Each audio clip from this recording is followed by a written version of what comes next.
তো আমরা আবার জাস্ট একটু রিভিউ করি যে নোকার্ডিওসিস আন্ডারলাইং কোনো রিস্ক ফ্যাক্টর যদি না থাকে এটা হওয়াটা আনলাইকলি। যদিও তুমি যেটা বললা সেটার সঙ্গে এটা মিলে না, তারপর আমরা এটা আবার দেখব যে মোস্ট অফ দ্য কেসই তোমার সেটা পালমারি হোক নন পালমারি হোক রিস্ক ফ্যাক্টর থাকে। বিশেষ করে তার যদি এই এই কি সেল মিডিয়েটেড ইমিউনিটি ডিফিসিয়েন্সিতে বেশি হয় নাকি হিউমারাল ইমিউনিটিতে? সেল মেডিকেটেড বেশি। সেল মিডিয়েটেড বেশি হবে, সেই জন্য তোমার এইচআইভিতে বেশি হয়। তারপরে তোমার হেমাটোলজিক্যাল মেলিগনেন্সিগুলিতে বেশি হয়। তারপর আদার কন্ডিশন অটোইমিউন ডিজিজ, যারা স্টেরয়েড নিচ্ছে ইমিউনোসাপ্রেসেন্ট নিচ্ছে তাদের বেশি হয়। আর লোকাল লাং প্যাথোলজির মধ্যে তিনটা জিনিস, সিওপিডি, ব্রঙ্কিটিসিস এবং আইএলডি, এগুলি থাকলে বা tuberculosis like presentation, pneumonia like presentation, lung abscess not responding two treatment, সেক্ষেত্রে তোমাকে এটা রেয়ার হলো চিন্তা করতে হবে। এখন দেখো যে এটা অ্যাপারেন্টলি কিন্তু নিউমোনিয়াই, তাই না? বাট এটা কিন্তু ইন রিয়েল লাইফ নোকার্ডিওসিস, জাস্ট একটা কনসলিডেশন, সেখানে এয়ার ব্রঙ্কোগ্রাম আছে। তুমি তো নিউমোনিয়া চিন্তা করতেই পারো। এর বাইরে কি আছে বলো তো দেখি? কনসলিডেশন ছাড়া, কনসলিডেশন এবং এয়ার ব্রঙ্কোগ্রাম ছাড়া এই এরিয়াতে আর কোনো প্যাথোলজি আছে? এখানে দেখো একটু প্লুরাল ইফিউশন আছে না? আছে, ইফিউশন আছে। হ্যাঁ ইফিউশন দেখা যাচ্ছে। হ্যাঁ ইফিউশন আছে, এইটাও কিন্তু মিস করা যাবে না। There is pleural effusion. তাহলে প্লুরাল ইফিউশন উইথ কনসলিডেশন, সেটা প্যারানিউমোনিক ইফিউশন হতে পারে, এটা টিউবারকুলার ইফিউশন হতে পারে, তাই না? টিবি হতে পারে, কিন্তু আদার রেয়ার কন্ডিশনও হতে পারে। এটা নির্ভর করবে পেশেন্টের আন্ডারলাইং কন্ডিশন, রিস্ক ফ্যাক্টর আছে কিনা, এবং বিশেষ করে ট্রিটমেন্ট রেসপন্স।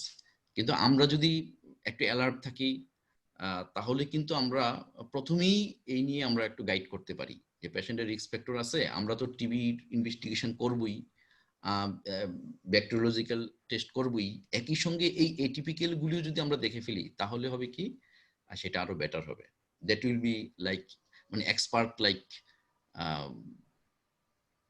অ্যাপ্রোচ। আর প্রত্যেক পেশেন্টকে তো আমরা করতেছি না, আমাদের জাস্টিফিকেশন হলো যে পেশেন্টের আন্ডারলাইং রিস্ক ফ্যাক্টর আছে, এটা একটু আর্লিতেই আমরা এটা করতে পারি।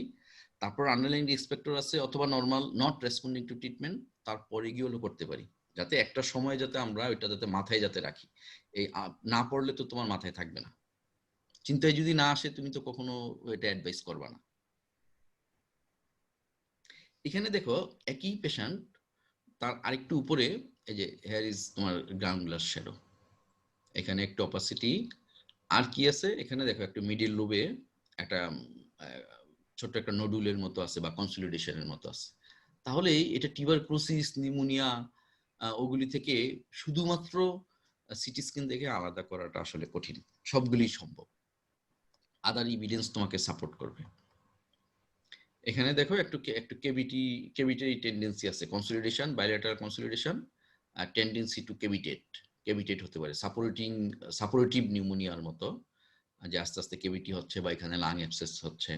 তাহলে আমরা আবারও বলি যে এটা আমরা নিউমোনিয়া চিন্তা করব, অ্যাডভান্স নিউমোনিয়া চিন্তা করব, সাপোরেটিভ নিউমোনিয়া চিন্তা করব, একই সঙ্গে ওই সার্কামস্টেন্সে আমরা কিন্তু নোকার্ডিওসিস বা আদার রেয়ার কন্ডিশনগুলিও চিন্তা করব।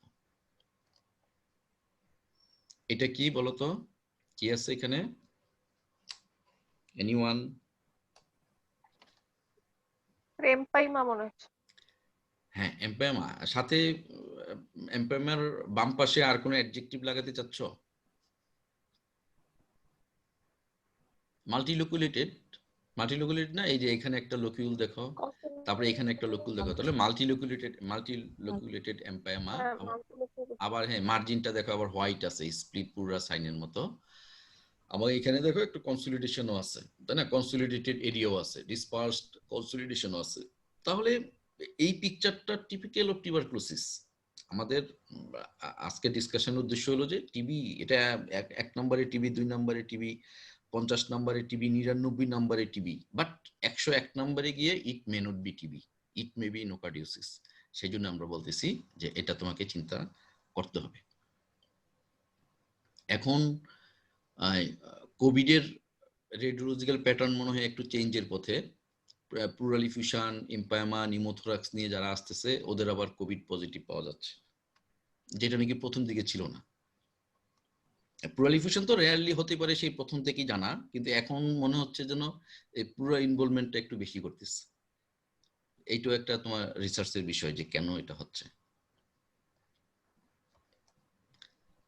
হ্যাঁ, এখানেও দেখো এখানে একটা তোমার নডুলার অপাসিটি, এখানে একটা অপাসিটি তোমার, এখানে আরেকটা অপাসিটি। তো এগুলিতে আমরা সবই তো চিন্তা করতে পারি, তাই না? সলিটারি পালমোনারি নডিউল যদি একটা হতো বলতে পারতাম, এখানে ঠিক আছে মাল্টিপল আছে, একাধিক সলিটারি পালমোনারি নডিউল। তো সেক্ষেত্রেও কিন্তু তোমার নোকার্ডিওসিস আসতে পারে, কারণ এটা আজকে যতগুলি আমরা দেখবো সবগুলি নোকার্ডিওসিসের, যেটা যাতে অন্য ডিডিগুলি, কমন ডিডিগুলির সাথে যাতে এই রেয়ারটাও যাতে তোমাদের চিন্তায় থাকে, পরীক্ষায় হোক অথবা তোমার প্র্যাকটিক্যাল লাইফে হোক। আপার লোবে সেম, দেখছো মাল্টিপল তোমার hyper dense opacity, multiple hyper dense opacity.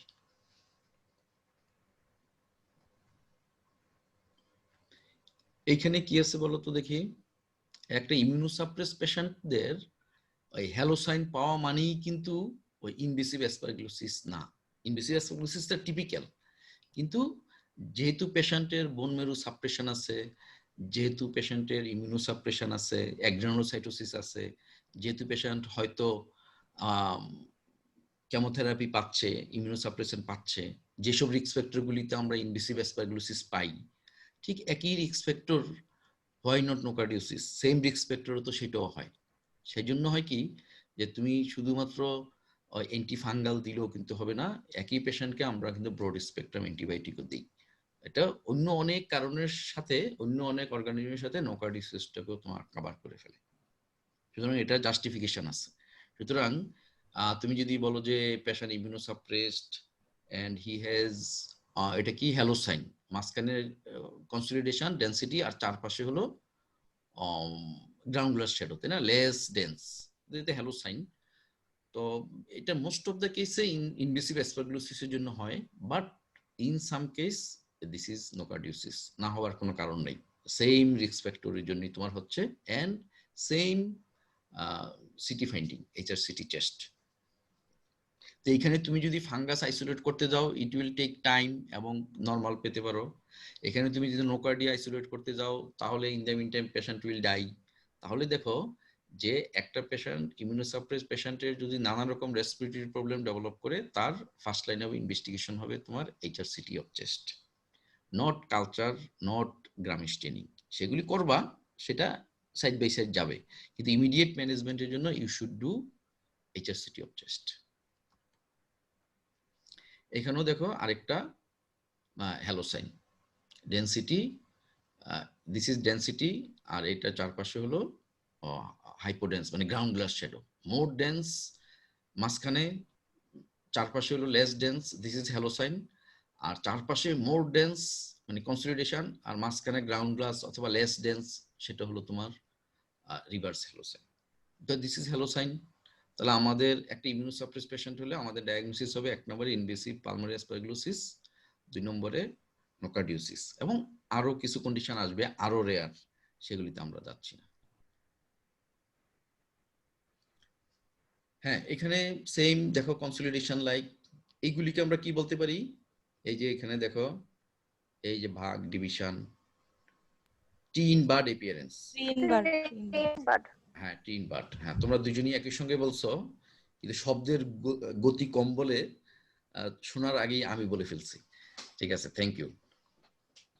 তো টিন বার্ড অ্যাপিয়ারেন্স, সেটা দেখো তুমি টিন বার্ড অ্যাপিয়ারেন্সের কতগুলি ডিডি, এর মধ্যে একটা তার সঙ্গে নোকার্ডিওসিসও তোমার থাকবে, এবং অ্যান্ড্রোবঙ্কিয়াল টিউবারকুলোসিসে আমরা টিন বার্ড অ্যাপিয়ারেন্স পাই, নিউমোনিক কনসলিডেশনও আমরা পাই, এই রেয়ার কন্ডিশনও আমরা পাই, পেতে পারি। হ্যাঁ, এখানে এটা তো ডেফিনেটলি একটা আপার লোবে একটা মাস দেখা যাচ্ছে। এই মাসের একটা বৈশিষ্ট্য হলো, দেখো এটা চারপাশে একটু রিং এনহ্যান্সমেন্ট আছে না, এই যে রিং এনহ্যান্সমেন্ট, এটাও তোমার একটু সাপোর্ট করবে আর কি নোকার্ডিওসিসের পক্ষে, যে এটা পেরিফেরিতে, এটাকে ঠিক রিং এনহ্যান্সমেন্ট বলাটা ঠিক হবে না, তুমি একটা মাস উইথ পেরিফেরাল এনহ্যান্সমেন্ট বলো। রিং এনহ্যান্সমেন্ট গুলি আসলে ওই যে যেগুলি নাকি স্মল সাইজের ওগুলিতে আমরা পাই। তারপরেও লাং ব্রেন অ্যাবসেসে তো আমরা রিং এনহ্যান্সমেন্ট বলি, সেটাও সবসময় ছোট হবে এমন কোনো কথা নেই। মার্জিনে তোমার ডাইটা দেখা যাচ্ছে, enhanced margin. This is also nocardiosis in real life, কিন্তু প্র্যাকটিক্যালি তুমি সবকিছুই বলতে পারো, টিবি বলতে পারো, শুধু রেডিওলজি তুমি যদি সিমটম না জানো এটা নিউমোনিয়া বলতে পারো, রাউন্ড নিউমোনিয়া। রাউন্ড নিউমোনিয়া কিন্তু এরকম হতে পারে একদম গোলাকার, রাউন্ড নিউমোনিয়া হতে পারে, টিউবারকুলোসিস হতে পারে, মাস লিশন হতে পারে, ক্যান্সার হতে পারে, সব হতে পারে, সাথে নোকার্ডিওসিসও হতে পারে। হ্যাঁ, এখানে এই যে তুমি যেটা বললা যে মিলিয়ারি শ্যাডো, এটা ঠিক টিপিক্যাল মিলিয়ারি না, মিলিয়ারির চেয়ে একটু বড় বড়, আরো ছোট হতে পারে। তার মানে এখানে মাল্টিপল নোডুলার শ্যাডোজ বাইল্যাটারালি। আর মাল্টিপল নোডুলার শ্যাডো ছাড়া আর কি আছে? এই তো নোডিউল নোডিউল, তারপরে যে নোডিউল, আর কি ফাইন্ডিং আছে? এই যে এখানে একটা কেভিটি,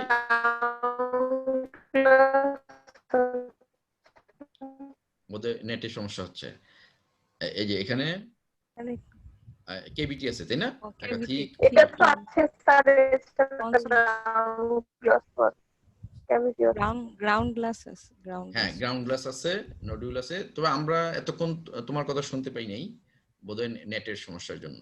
এখানে কেভিটি আছে। সো এই ফিচারগুলি দিয়ে তুমি কিন্তু নোকার্ডিওসিস বলতে পারবে না, কোনোটাই স্পেসিফিক না। তোমাকে শুধু এটা বলার উদ্দেশ্য হলো যে তার underlying risk factor, haematological malignancy, solid tumour, autoimmune disease, steroid, immunosuppression, HIV ওগুলো আছে কিনা। আর পালমোনারি রিস্ক ফ্যাক্টরের মধ্যে সিওপিডি, আইএলডি, ব্রঙ্কিকটিসিস ওসব আছে কিনা। হ্যাঁ, ওই রিস্ক ফ্যাক্টর থাকার প্রেক্ষিতে এরকম ফাইন্ডিং পেলে ওই ডিডির সাথে, ওইসব কমন কন্ডিশনগুলির সাথে, লাং অ্যাবসেস, টিউবারকুলোসিস, নিউমোনিয়ার সাথে you also keep this diagnosis. বিশেষ করে আরো কিছুদিন যাওয়ার পর যখন দেখো যে না কোনো রেসপন্সই নাই, তখন আরো বেশি করে তোমাকে চিন্তা করতে হবে এবং নোট লিখে দিয়ে ইনভেস্টিগেশন করাতে হবে যে আমি এটা চিন্তা করতেছি, the patient is not responding two conventional antibiotic or anti-TB.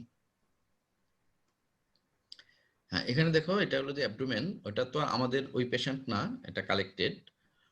তো ওই পেশেন্ট যেটা বললাম যে pulmonary opacity and soya sepsis, TB চিন্তা না করে উপায়ই নেই, কিন্তু পরে দেখা গেল যে সে শুধুই ক্যাটাগরি 1 এবং ক্যাটাগরি 2 খেয়েছে, দ্যাট ওয়াজ নোকার্ডিওসিস। এখানে অন্য একটা পেশেন্টের এই দেখো যে ইন্টারপালমারি অ্যাবসেস, এখানে অ্যাড্রেনাল গ্ল্যান্ড বলতে গেলে দেখাই যাচ্ছে না, অ্যাবসেস। এবং এটা হলো তোমার যে ড্রেনেজের জন্য একটা পিকটিল ক্যাথেটার লাগানো আছে, এটা ক্যাথেটারটা দেখা যাচ্ছে। তাহলে আমরা লাংস রেসপিরেটরিতে তো নানা রকম প্রেজেন্টেশন দেখলামই, cavity, lung abscess, pneumonia, TB, nodule সবকিছুই। এবং অ্যাবডোমেনেও দেখো যে নানা সাইটে তোমার অ্যাবসেস করতে পারে, যে ব্রেন অ্যাবসেস। তাহলে at least respiratory, abdominal abscess, brain abscess, skin abscess, এই কয়েকটা কন্ডিশন যদি তুমি মনে রাখতে পারো বা এর উপর তুমি 2 লাইন করে লিখে দিয়ে আসতে পারো, তাহলে দেখবা যে একটা শর্ট নোট হয়ে গেছে। ভাইবা তো তোমাকে আটকাতে পারবে না। এতটুকু যদি আমরা যতটুকু ডিসকাস করলাম এবং তোমরা যতটুকু মানে রেসপন্স করলা, রিপ্লাই দিলা, থ্যাংক ইউ তোমাদের দুজনকেই, দ্যাটস এনাফ ফর নোকার্ডিওসিস। তবে ওইটা পড়া রইলো, তুমি আবার রিভিউ করবা যে 50% নর্মাল পার্সনের হতে পারে নোকার্ডিওসিস, এটা আমার কাছে কেন যেন অবিশ্বাস্য লাগতেছে। আর সেটা তুমি আবার দেখে আমাদেরকে আগামীকাল জানাবা। তো তোমাদের কি আর কোনো প্রশ্ন আছে? প্রশ্ন না থাকলে আমরা প্রফেসর মহিউদ্দিন আহমদ স্যারের কাছে চলে যাব, তার আগে আমাদের দুজন অ্যাসিস্ট্যান্ট প্রফেসর তৌহিদ এবং হেনার কাছে চলে যাব। কোনো কোশ্চেন অথবা কোনো কমেন্ট, মন্তব্য? আচ্ছা, আরেকটা হ্যাঁ হ্যাঁ বলো। চাচ্ছিলাম যে স্যার একটা জায়গায় দেখলাম যে যাদের অর্গান ট্রান্সপ্লান্ট করা হয় তাদের তো এই নোকার্ডিওসিস হওয়ার সম্ভাবনা থাকে, সেজন্য প্রিভেন্টিভ মেজার হিসেবে 6 মান্থের ট্রিটমেন্ট যেটা আমরা দিই নোকার্ডিওসিসে, ওই কোট্রাইমক্সাজেন সেটা দেয়া হয়। অনেক সময় অ্যাজিথ্রোমাইসিনও অল্টারনেটিভ ডেতে দেয়া হতে পারে। এই সম্পর্কে কি স্যার আপনি জানেন বা এরকম দেখছেন কিনা? প্রিভেন্টিভ আসলে এখন মানে যেহেতু ট্রান্সপ্লান্টেশন বেড়ে গেছে, লাং ট্রান্সপ্লান্টেশন বলো, হার্ট ট্রান্সপ্লান্টেশন বলো, ইভেন হার্ট ট্রান্সপ্লান্টেশনের পেশেন্টেরও নোকার্ডিওসিস পাওয়া যাচ্ছে। হ্যাঁ, যেহেতু ট্রান্সপ্লান্ট হচ্ছে সেহেতু এটা পাওয়া যাচ্ছে, কিন্তু সেইটার জন্য এটা একদম রিকমেন্ডেড এরকম মানে পাইনি। Post transplant sir, post transplantation তাদেরকে দেয়া হচ্ছে, মানে প্রিভেন্টিভ মেজার হিসাবে হ্যাঁ যাতে না হয়। হ্যাঁ হ্যাঁ, যাতে না হয় তাদের নোকার্ডিওসিস, এটা একটু দেখলাম। মানে এরকম স্যার কোনো এটা কেস আমি দেখছেন আসলে কিনা? তাহলে দেখে জানাবো, কিন্তু এখন কমন ট্রেন্ড হলো যে ট্রান্সপ্লান্ট বেড়ে গেছে, সেই জন্য নোকার্ডিওসিসও বেড়ে গেছে। দিস ইজ দ্য ট্রেন্ড এখনকার। এবং পোস্ট ট্রান্সপ্লান্টেশন তো একটা ইম্পর্টেন্ট কজ, যে সে তো ইমিউনোসাপ্রেশন পাচ্ছে বা নিজেও ইমিউনোসাপ্রেস হয়ে যাচ্ছে। তো কিন্তু তাকে ট্রান্সপ্লান্টেশনের পর তাকে প্রিভেন্টিভ ট্রিটমেন্ট দিতে হবে এরকম কোনো গাইডলাইন বা রিকমেন্ডেশন ওটা পাইনি। বা তুমি যেটা পেয়েছো সেটা কত স্ট্রং সেটা একটু দেখে নিও, আমরা তাহলে সবাই মিলে দেখবো। ঠিক আছে, তোমরা দুজনেই দেখো, এবং আমরা পরে এটা নিয়ে তাহলে আলোচনা করব যে এটা দিতেই হবে কিনা। ঠিক আছে স্যার, আচ্ছা, থ্যাংক ইউ স্যার। আচ্ছা, এইখানে আরেকটা ইন্টারেস্টিং পয়েন্ট হলো যে নোকার্ডিওসিস কিন্তু ইনসিডেন্টালি চেস্ট এক্সরেতে পাওয়া যেতে পারে। সে ধরো যে ফিভার, স্পুটাম, কাফ এসব নিয়ে প্রেজেন্ট করে, অনেক সময় ইনসিডেন্টাল প্রেজেন্টেশন হতে পারে, এক্সরে করে দেখলা যে পাওয়া গেল। হ্যাঁ, আর কোনো প্রশ্ন আছে তোমাদের মধ্যে কারো? এনি কোশ্চেন অর কমেন্ট আছে? না স্যার। আচ্ছা, তাহলে হেনা তুমি কিছু বলো।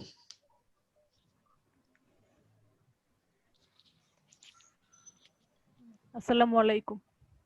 ধন্যবাদ আমিনুল ভাই, আপনি তো সব রেডিওলজির পিকচারগুলো খুব সুন্দর দেখিয়েছেন, আর ওরা সব কোশ্চেনের উত্তরই তো পেরেছে। নকার্ডিওসিস রেয়ার ডিজিজ, কিন্তু আমাদেরকে এতক্ষণ যে বলা হলো মাথায় রাখতে হবে, এরকম দুই একটা কেস কিন্তু এই বছরে বা 2 বছরে 1-2টা কেস পাওয়া যায়। আমরা যখন স্টুডেন্ট ছিলাম এনআইডিসিএইচ এ, তখনও 2-1টা কেস পেয়েছি, বেশি না, হয়তো পুরা 2 বছরে 2টা কেস। একটা ছোট বাচ্চা ভর্তি ছিল আমাদের ওয়ার্ডে, 24-25 ওয়ার্ডে ভর্তি ছিল, 8-9 বছর বয়স। ওর টিবির ওষুধ খাচ্ছিল, ও কিছুতেই ভালো হয় না। পরে তার চেস্ট ওয়ালে অ্যাবসেস, শেষ পর্যন্ত চেস্ট ওয়ালে অ্যাবসেস হলো, ভিতরে যে লাং এরিয়াটা এটাই একটা সাইনাস ফর্ম হয়ে চেস্ট ওয়াল দিয়ে পাস আসতেছিল। তখন রাশেদ স্যারের ইউনিটে ছিল। পরে ওই ছেলেটাকে আবার নকার্ডিওসিস ডায়াগনোসিস করে ট্রিটমেন্ট দেওয়া হলো, তারপরে সে ইমপ্রুভ করলো। তো ওই কেসটা আমার এখনো মনে আছে। আর এটা ট্রিটমেন্টটা যেটা শারমিন জিজ্ঞাসা করতেছিল যে কতদিন দেয়, এটা আসলে অ্যাটলিস্ট 6 মান্থ দিতে হয় ট্রিটমেন্ট। আর যদি এটা স্কিনে হয় বা ইমিউনো আচ্ছা, কম্পিটেন্ট পেশেন্টের হয়, তখন আসলে সিঙ্গেল একটা অ্যান্টিবায়োটিক দিলে হয়, কিন্তু যদি পালমোনারি হয় বা ডিসেমিনেটেড হয়, বলছে যে 2টা বা 3টা অ্যান্টিবায়োটিক কম্বিনেশন দেওয়া উচিত। আর আরেকটা অপশন হচ্ছে, বলছে যে যেটা তোমার সিমটম স্টপ হয়ে যাওয়ার পরে, মানে সিমটম রেমিশন হওয়ার পরেও অ্যাটলিস্ট 1 মাস কন্টিনিউ করতে হবে ট্রিটমেন্টটা। ঠিক আছে, থ্যাংক ইউ, আচ্ছা, অনেক আলাপ হয়েছে, ধন্যবাদ। হ্যাঁ, ঠিক আছে। আর আরেকটা হেনা, যেটা, হ্যাঁ ওই হ্যাঁ যে ও বলো। যেটা প্রোফাইল্যাক্সিসের কথা বললো, আমি একটা পেপারে দেখেছি, ওখানে বলা আছে যে এইচআইভি পেশেন্টের যদি CD4 সেল কাউন্ট অনেক কমে যায়, তখন অনেক সময় এই নকার্ডিয়া প্রিভেন্ট করার জন্য ওই কোট্রাইমোক্সাজল প্রিভেন্টিভ ড্রাগ হিসাবে দেওয়া হয়। পোস্ট ট্রান্সপ্লান্টটা তাহলে আমাদের দেখতে হবে যে পোস্ট পোস্ট ট্রান্সপ্লান্টটা ট্রান্সপ্লান্টেশন দেখি নাই, তবে এইচআইভি পেশেন্টে বলছে এইচআইভি CD4 পেশেন্টের। কাউন্ট সেল অনেক হ্যাঁ অনেক কমে গেলে সেখানে ওই একটা প্রভিশন আছে যে ওইটা কট্রিম বা অন্য অ্যান্টিবায়োটিক সেটা প্রিভেন্টিভ মেজার হিসেবে দেওয়া হয়। হ্যাঁ, ওকে, থ্যাংক ইউ হেনা। তাহলে আমাদের কথা হলো যে আমরা একটা ইমিউনো কম্প্রোমাইজ পেশেন্ট যদি respiratory different symptom and radiological feature, আমরা তো দেখলাম যে কতভাবে প্রেজেন্ট করতে পারে, সে ডেভেলপ করে, অথবা patient abscess in skin, in abdominal cavity or brain develop করে, আমরা ডিফারেন্সিয়াল ডায়াগনোসিসে নোকার্ডিওসিস রাখবো। শর্ত হলো যে ইমিউনো কম্প্রোমাইজড হতে হবে। হ্যাঁ, নর্মালও হতে পারে, কিন্তু নর্মালের বেলায় আমরা একটু কম চিন্তা করবো, ইমিউনোসাপ্রেস হলে আমরা একটু বেশি চিন্তা করবো। এটা একটা। আর আরেকটা সেটা হলো যে অ্যাক্টিনোমাইকোসিস এবং এই দুইটার মধ্যেও কিন্তু মিল আছে। এটা হলো অ্যারোবিক অ্যাক্টিনোমাইকোসিস, অ্যানারোবিক অ্যাক্টিনোমাইকোসিসে সাইনাস করার টেন্ডেন্সি বেশি থাকে, এটা অলমোস্ট তোমার সাইনাস করে না। আরেকটা হলো যে টিউবারকুলোসিসে যে লিম্ফেডিনোপ্যাথি হতে পারে, যদি লিম্ফ নোড থাকে তো এটা হবার চান্স কম থাকবে, ওইভাবে আমরা তোমার এটা আলাদা করব। হ্যাঁ, লিম্ফ নোডে যে হয় না তা না, লিম্ফ কম নোডে হয়, কম হয় আর কি, কম হয়। হ্যাঁ, কম হয়। লিম্ফোকিউটেনিয়াস ইয়া করে, মানে লিম্ফ নোড আলসারেট হতে পারে বলেছে। হ্যাঁ, মানে লিম্ফোমাতে এটা বেশি হয়, কিন্তু এটা হ্যাঁ নিজে হ্যাঁ লিম্ফেডিনোপ্যাথি একটু কম করে টিউবারকুলোসিসের মতো। হ্যাঁ, ওইটা স্কিনে ইনফেকশন থেকে ওখান থেকে ড্রেইন করে ওখানে লিম্ফ নোডে যায় আর কি। হ্যাঁ, তাহলে এখন তৌহিদ, তৌহিদ তুমি কিছু বলো। হ্যাঁ, নোকার্ডিয়াসিস তো রেয়ার ডিজিজ, তারপরও যে মাঝে মাঝে পাওয়া যায়, আপনি তো আপনার ডায়াগনোসিস একটা বললেনই, আর মোটামুটি সব পয়েন্ট গুলো চলে এসছে। হ্যানা অনেক সুন্দর সাপ্লিমেন্ট দিয়েছে, এটার মধ্যে আমরা অনেক ইনভেস্ট হয়েছি। তো অ্যাকচুয়ালি নোকার্ডিয়াসিস তো আমরা একটা জানি যে অপরচুনিস্টিক ইনফেকশন, আর যদিও স্যার আপনি যেটা হাইলাইট করেন এটাই পালমোনারি ইনভলভমেন্টটা মেইনলি ইমিউনো সাপ্রেস পেশেন্টদের কি হয়, ইমিউনো কমপ্লেন্টদের হলেও সেটা পার্সেন্টেজ আসলে কমই হবে। তবে স্কিন ইনভলভমেন্ট, যাদের স্কিন পেনিট্রেশন হয়ে যাদের স্কিন আলসার বা স্কিন অ্যাবসেস লোকালাইজ থাকে, সেক্ষেত্রে ইমিউনো কম্পিটেন্ট পেশেন্টদেরকে বেশি হওয়ার চান্স থাকে। তাহলে ইমিউনো কম্প্রোমাইজদেরকে পালমোনারি ইনভলভমেন্ট থেকে, সেখান থেকে হেমাটোজেনাস হয়ে বিভিন্ন অর্গানে মেটাস্টেসিস হতে পারে, এটা একটা কথা। আর এটা ওই ডায়াগনোসিসে মাঝে মাঝে একটু সমস্যা হতে পারে, কারণ এটা ওই স্টেনিং অনেক সময় অ্যাসিড ফাস্ট স্টেন নেয়, সুতরাং এটা টিউবারকুলোসিসের সাথে অনেক সময় মিমিক করতে পারে, যদিও বলছে এটা ব্রাঞ্চিং প্যাটার্ন সাধারণত শো করে মাইক্রোস্কোপে। আর ট্রিটমেন্টের ক্ষেত্রে হ্যানা সুন্দর বলছে যে হ্যাঁ, ইমিউনো কম্পিটেন্ট পেশেন্টদেরকে বলছে যে 6 থেকে 12 মাস ট্রিটমেন্ট দেওয়ার জন্য বলছে, আর যাদেরকে ইমিউনো কম্প্রোমাইজ তাদেরকে বলছে অ্যাটলিস্ট 1 বছর। এটা একটা স্টাবলি জার্নালে এটা উল্লেখ আছে। এই আর এটা বললো যেটা হ্যাঁ, আর হচ্ছে যে লিম্ফ নোডের ইনভলভমেন্টটা যেটা বললেন, এটা হ্যাঁ যেটা বললো লিম্ফোকিউটিনাস মানে স্কিন ইনভলভমেন্ট হয়ে লিম্ফ নোড ইনভলভমেন্ট হতে পারে, এই আর কি। Thank you sir. ঠিক আছে, thank you Touhid for your valuable information. তাহলে আমরা আরেকটু বলি যে তার যেহেতু তার এবিসটা নিতে পারে কিন্তু স্লো, তো একটা ডিফারেন্সিয়েটিং পয়েন্ট হতে পারে যে এটা আসলে একটু ব্রাঞ্চিং হতে পারে, তাই না? এটা একটা। তারপরে অনেক সময় কিন্তু টিবি লাইক গ্রাম মানে রড, তো মানে রড বলে এটা অনেক সময় এবি পজিটিভ তোমার ভুলে দিয়ে দিতে পারে, সেজন্য আমাদের সবসময় চোখ কান খোলা রাখতে হবে। আর এখন আসলে মলিকুলার টেকনিক চলে আসছে, আমাদের হয়তো নাই, কিন্তু ডেভেলপ কান্ট্রিগুলিতে মলিকুলার টেকনিক চলে আসে, নোকার্ডিওসিসটা আরো বেশি ডায়াগনোসিস তোমার হচ্ছে, এবং সেই টেকনিকগুলি কি তোমরা একটু দেখে নিও, এটা কিন্তু মুরিনাদিলের মধ্যে আছে, টেক্সট বইয়ের মধ্যে আছে এটা। আর আমাদের ড্রাগের মধ্যে ইমিপেনাম, মেরোপেনাম, এমিকাসিন, মিনোসাইক্লিন, তারপরে কোট্রাইমোক্সাসল, এই ড্রাগগুলি, তারপরে লিনিজোলিড, এই ড্রাগগুলি আসলে এটা কাজ করে এর উপরে। এর বাইরে কোনো মেডিকেশন আসলে খুব একটা কাজ করার কথা না, বা আমার সেরকম কোনো মানে রিপোর্ট আমি পাইনি। তো আমরা সর্বশেষ চলে যাচ্ছি প্রফেসর মহিউদ্দিন আহমদ স্যারের কাছে। স্যার, আপনি কিছু বলেন। আসসালামু আলাইকুম ওয়া রাহমাতুল্লাহি ওয়া বারাকাতুহু। আজকে তোমাদের ডিসকাশন আমি উপভোগ করলাম।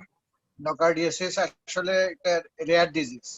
রেয়ার হলো জিনিসটা তো একটা ব্যাকটেরিয়া, এবং এটা সাধারণত ইমিউনো কম্প্রোমাইজড অবস্থা হইলে এটা তাকে মানে এফেক্ট করে। এবং নোকার্ডিয়াসিস এর প্রেজেন্টেশন এবং টিউবারকুলোসিস এর প্রেজেন্টেশন প্রায় সিমিলার। একটাই পার্থক্য, টিউবারকুলোসিস টিবি ব্যাসিলাই কালচার হতে ইট টেকস লঙ্গার টাইম, মিনিমাম 6 উইকস লাগে। আর নোকার্ডিয়াসিস তোমার 3 থেকে 5 দিনের মধ্যে এটা কালচারে চলে আসে। আর বায়োকেমিক্যাল টেস্ট আছে কিছু, এগুলো করে ডিফারেন্সিয়েট করে ফেলা যায়। তো এই জিনিসটা হলো যে আমাদের মাথায় থাকতে হবে, ক্লিনিক্যালি যদি আমরা সাসপেক্ট করি, ল্যাবে আমরা জানাই দিলে, তাহলে এটা ওই র্যাপিড গ্রোয়ার হিসাবে ডায়াগনোসিস হয়ে যেতে পারে যে এত তাড়াতাড়ি ইয়ে করছে, এসিড ফাস্ট বেসিলাই দেখা যাচ্ছে, অথবা এটা র্যাপিড গ্রোয়ার বায়োকেমিক্যাল টেস্ট গুলো ঠিক মতো না করলে। তো এই জন্য ইম্পর্টেন্ট হলো আমার মাথায় থাকা যে এটা নোকার্ডিয়াসিস হইতে পারে কখন, যদি একটা ইমিউনো কম্প্রোমাইজ পেশেন্টকে আমরা এরকম পাই। তো ইমিউনো কম্প্রোমাইজ কি অবস্থা আছে এগুলো তো জানাই, আমরা অর্গান ট্রান্সপ্লান্টের পেশেন্টের কাছে পাই, যারা ক্যান্সার কেমোথেরাপি নিচ্ছে লং টার্ম, তারপরে কানেকটিভ টিস্যু ডিজিজের পেশেন্টদের যারা আমরা ইমিউনো সাপ্রেসিভ থেরাপি দিচ্ছি, ওই সমস্ত রোগীদের। এই রোগীগুলো বিরাট একটা পুল হয়ে গেছে এখন। এই জন্য আমাদের এখন চোখ কান খোলা রাখা দরকার, যে আগে তো রেয়ার ডিজিজ বা বইতে পড়ে আমরা কাটাই দিছি, কারণ আমাদের সামনে হয়তো আরো অনেক কেস আমাদের সামনে আসবে এবং আমরা নিজেরাই ডায়াগনোসিস করতে পারবো। সবাইকে ধন্যবাদ। হ্যাঁ, থ্যাংক ইউ স্যার। হ্যাঁ, স্যার একটা খুব ইম্পর্টেন্ট পয়েন্ট বললো যে এটিপিক্যাল মাইক্রোব্যাকটেরিয়া নন টিউবারকুলার মাইক্রোব্যাকটেরিয়ার সাথে কিন্তু এটা অনেক সময় কনফিউজ হয়। একদিকে ওই দেখা গেল যে রড, তারপরে রেডিওলজিক্যাল ফিচার, আবার ইমিউনোসাপ্রেশান্ট, ওটার সাথে খুব কিন্তু মানে কনফিউশন হয়। তাহলে আমরা একটা ওই যে গ্রাম স্টেনিং এর পরে যদি রড পাই, এরকম যে কিন ইয়ংস স্টেইন, এই টার্মটা তোমরা একটু মনে রাখো। এটা হয় কি হয় না সেটা পরে, কিন্তু অ্যাটলিস্ট থিওরিটিক্যালি মনে রাখো, হয়তো বা কোথাও হয়, হলে আমরা সেটা করাতে পারবো অ্যাপ্রোপ্রিয়েট কেসে যদি হয়। তো তোমাদের যদি কোনো প্রশ্ন না থাকে আর, তাহলে আজকে আমরা এখানেই শেষ করে দিই। থ্যাংক ইউ সবাইকে। কোনো প্রশ্ন থাকলে এখনো করতে পারো। তাহলে সবাইকে ধন্যবাদ। জি স্যার, আসসালামু আলাইকুম। আমার কথা